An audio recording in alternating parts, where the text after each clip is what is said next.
So Seth, what is it that we just read? Is it some sort of legal document, like the kind of legislation they just passed today in Columbus? Or is it more of a social agreement? How was it created? And what was the purpose of the holiness codes? Right. Just a few little questions. Right. So when I was a kid and I dreamed of what I wanted to do when I grew up, I thought I wanted to study this, right? Like this is... Yeah, right. All right, so what we just read are two different types of laws, chapter 18 and chapter 20. One is an apodictic law, the other a casuistic. We have any lawyers in the group? Yeah? Okay, did you understand what I just said? Nope. All right.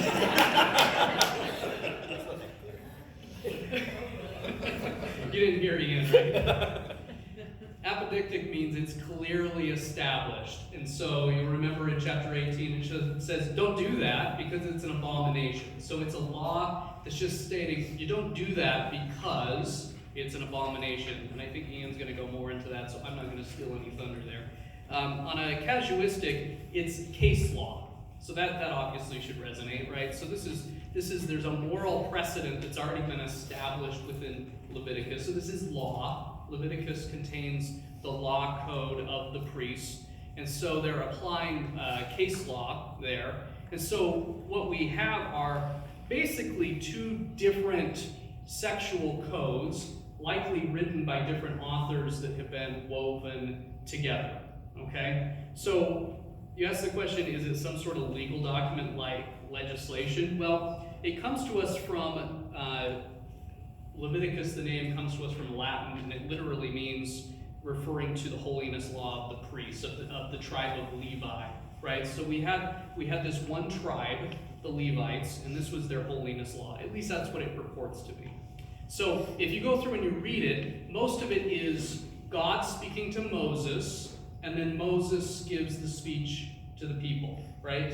So if you wanted to whip a group into shape, and they believe that you spoke for God, I mean, this is a really great way to do it. Like, and God told me this, and then you just give them a bunch of rules to follow. I mean, that's basically what it is. So, and what it presents itself as is not a believe this. It doesn't ever really say that you have to believe a certain way. It's always act this way. It's do this rather than believe this. And as you read it, it's a manual. It's a manual, especially in the latter half, on how to maintain God in your midst, that they might be a set-apart people, different from all the other nations. So I have this here. Thank you. So this is my priesthood manual, right? They were nice enough when I got ordained to give me a manual, right? Did you get a manual with your car? Well, I got this when I got ordained. And it's about as boring as Leviticus. I don't think I've opened it in years. You know what? I'm going to pass this around. You guys can take a look at it.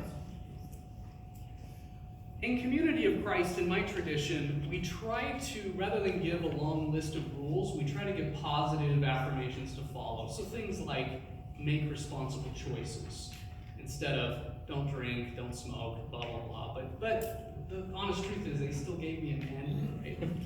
So, but what we have in Leviticus, we have a long list of rules, right? And within it, if we look at the stuff relating to sex, it's really meant to prevent social strife within a family, within a community, and to avoid idol worship, which could often involve sexual elements. Although I think that what we read doesn't involve idolatry. So, how was it created? That was one of your questions, right? How was it created? Well, how many of you are familiar with the documentary Hypothesis on how the Bible came to be created? Okay, we've got two. So, I can pretend. Okay. So there's this theory that the Bible was created from 4 different sources and it was woven together. How many of you are familiar with the idea of a redacted report because of recent political events? Yeah. So the idea behind the documentary hypothesis is that the Bible is redacted, that there were 4 different sources, and that at some point it gets redacted, it gets woven together. And I'm not going to go into all of it, but there's some really good examples of this. For example, there's 2 creation stories in Genesis, and you go, well, why do we have 2 creation stories and they don't agree? Well, it's because there were 2 different stories, somebody wove those stories together. So rather than making a choice, do we go with that story or that story, they said, let's go with both. And so they put both of them in. So one of the sources was called the priestly source. It was the priests, and that's where we get Leviticus from, is the priestly source. And then later tonight, we're going to be reading from another source, the Deuteronomist source. And so the other 2 sources, the Yahwist and the Elohist, we're not going to go in tonight. So there's 2 elements to the priestly source tonight. I'm not going to really go into that a whole lot, but basically it's to show that the priests are just the best. So the priestly source, the whole point is to say, hey, look, weren't the Israelites, wasn't it just the greatest period when the priests were in charge? And when we read in Samuel, Samuel's going to show, I don't know, I think it was pretty cool when the prophets were in charge. So you have competing agendas based on the authors. All right, so what's the purpose of the Holiness Code? That was your last question. What's the purpose of the Holiness Code? Well, I said it was written by the priests, so it's to glorify the origins of the priestly caste. It's also to avoid becoming like the surrounding religious fertility cults. So, how many of you have ever gone and had dinner at a friend who is who's Jewish and they keep kosher? Okay? And so, you ever been in a kosher kitchen, and what did you notice? Go ahead. You can't put the parent with the child. You can't put the parent with the child. And the phrase is, you can't see the kid in its mother's milk. Okay? So, in these fertility cults, these ancient fertility cults, they would take a newborn calf and they would cook it in the mother's milk, and then the people would eat that, consume that, and that was supposed to make them fecund. It was supposed to make them so that they could produce lots of children. So the Israelites were told, don't do that. Don't mix meat and milk. So to this day, a good Jew won't eat pepperoni pizza, right? But that's where that comes from. So if you go in their kitchens, they'll have 2 separate kitchens, and they'll have a kitchen where the dairy products will touch those plates and those forks, and then another sink and another set of plates. And it's to keep this separation. And Leviticus is very concerned about separating things out, keeping purity. So another thing that you can't do is you can't eat animals that don't seem pure. So if it's a fish, it has to swim like a fish. If it's a fish and it acts like an animal, it scurries, don't eat it. So lobsters, those are weird fish. We shouldn't eat those. I'm serious. Those are weird fish. And Delicious. they're delicious. Especially with butter. And birds that dive into the water, they act like fish. They don't act like birds. So you can't eat birds that dive into the water. So it's keeping categories of things separate. All right? Now this becomes important because we also have to worry about bodily fluids. We can't mix bodily fluids. There's a lot of concern about that. And so menstruation, I think, was mentioned in this reading. That's a concern because they don't know what to do with that. That's a concern. So they have all of these rituals to cleanse that. But also they're concerned about semen, and they're concerned about mixing semen with, let's just be frank, with poop. And so this is part of the reason why you shouldn't be engaged in homosexual relations. The other piece to this is they're concerned about men, and you notice when we read, it said you shouldn't do this, you shouldn't lie with another man. Well, what if you're a woman? So it's speaking to men who are empowered. It's not speaking to women. So all you women, you just leave, right? But it's just speaking to men, empowered men in Israel. Not the slaves, not the lower classes, just the empowered men. So it's really concerned with empowered men abdicating their power. And in their minds back then, being penetrated was abdicating your power. And they don't want you to do that. There were other Mediterranean basin law codes of the same time period that had similar ideas, nowhere near as strict. The Greeks, the Romans had different codes, nowhere near as strict, but they had similar ideas. But the difference was only if you were the passive person, the passive male, were you in trouble. So the difference in what we just read is that both the males are in trouble. And did you notice that it said, this sets us apart, it's a higher standard. We're better than our neighbors. Our neighbors only go after the person receiving, the male receiving, but we're going to kill both of them, and that makes us better and holier. So this is a higher standard. But it's about separating out bodily fluids, and it's about honoring male pride and dignity. So machismo, they don't have that word back then, but that's what it's about. So this is if we put it within its culture. Yeah. So one of the things that really strikes me about this text is that in the case of bestiality, Right. the innocent animal that's abused also gets killed just because it had the audacity to be abused. But that's the higher standard, right? So we're gonna keep things separate. Just like you can't sleep with your neighbor's wife, and you again is this empowered male, because your neighbor's wife is his property. You sleep with your property, your wife. We've got to be in the right historical context, right? So when I speak like this, don't think that I'm a chauvinistic pig. I'm speaking within the historical context. But we got to keep categories separate. And within that time and that place, you had to keep everything separate and in its unique place. They went so far to say you couldn't mix fibers. And so, if you had a fiber that was plant-derived, you couldn't weave that with an animal-derived fiber.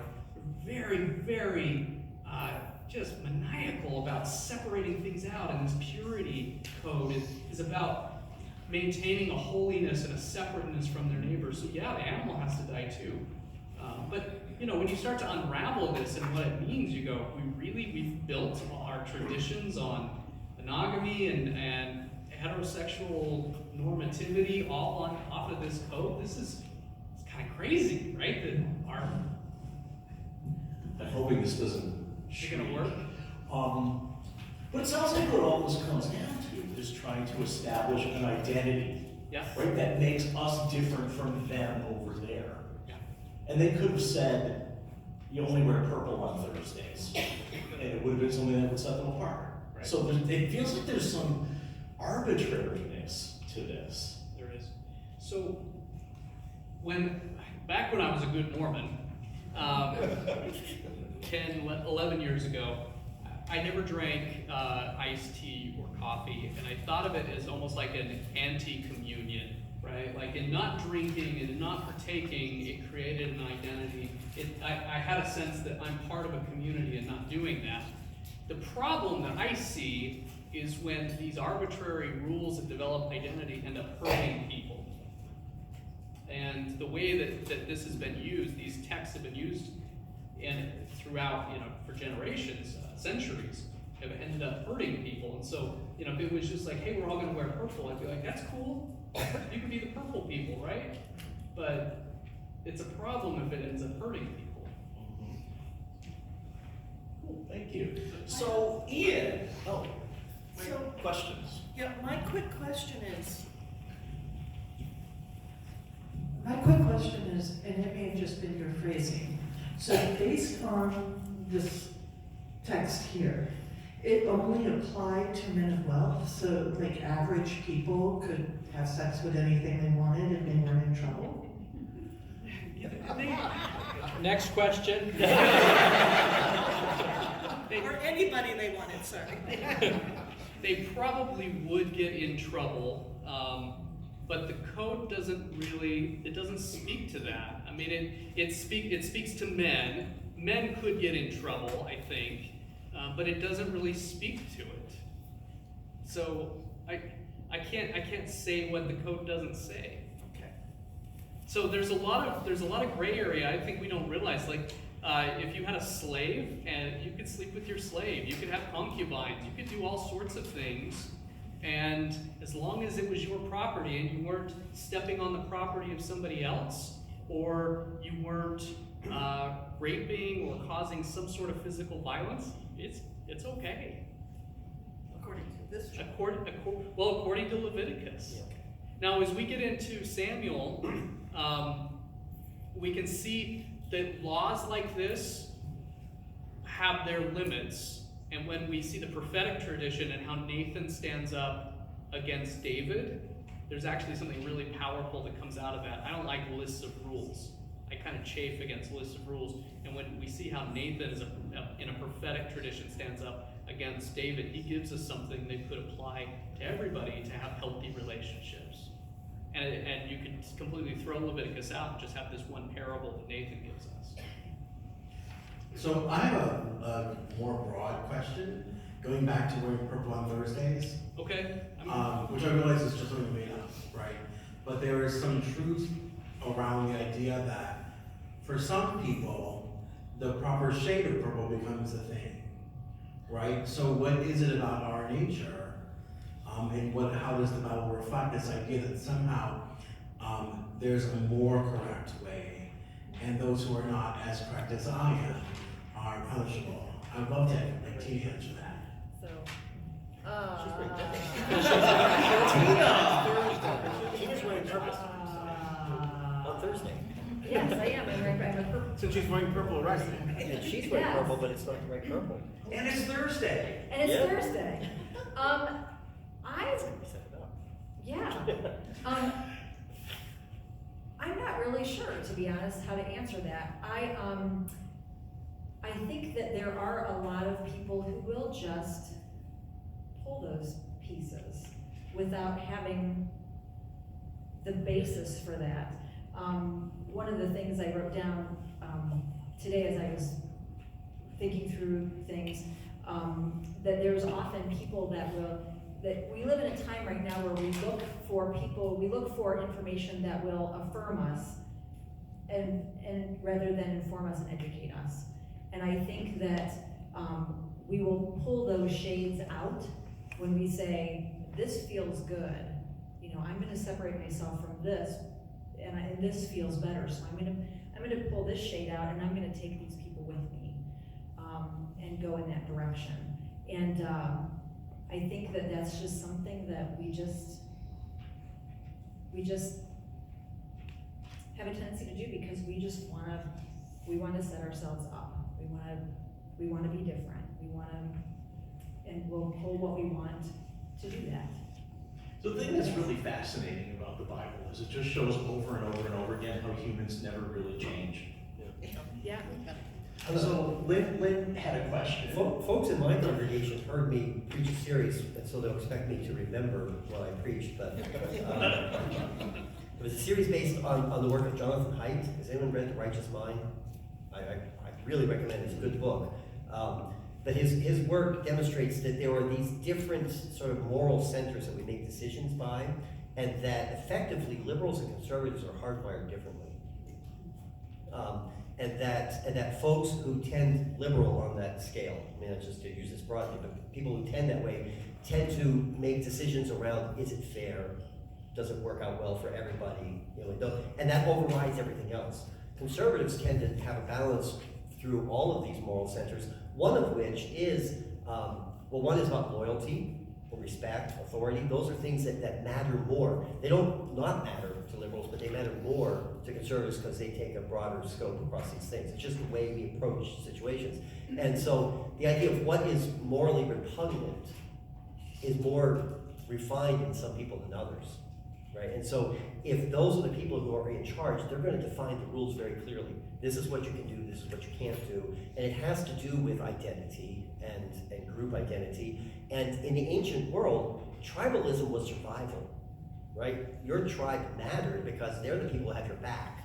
And so you need to know who's on your side and who's not. And so some of these external markers were how you marked yourselves. I mean, think about indigenous cultures, First Nations people who have different tribal attire, and that's how you identify what group they're in. That's what was going on in the ancient world. So not cutting the corners of your beard and letting your locks grow long. You know, these were ways that circumcision, though, you know, was a pretty clear marker, but you had to be a little close to figure it out. But you know, but that's where this stuff comes from. I want to take you back to the very beginning of Samuel, because when I first read it, having studied the Egyptians, I looked at it historically, that Moses was telling them to set them apart for how things were done in Egypt, because that's how the ruling families kept control as they married each other, a brother, sister, father, daughter, and so on. And so that's what I always thought that first part of it was. There's a whole lot of don't be an Egyptian in the Old Testament.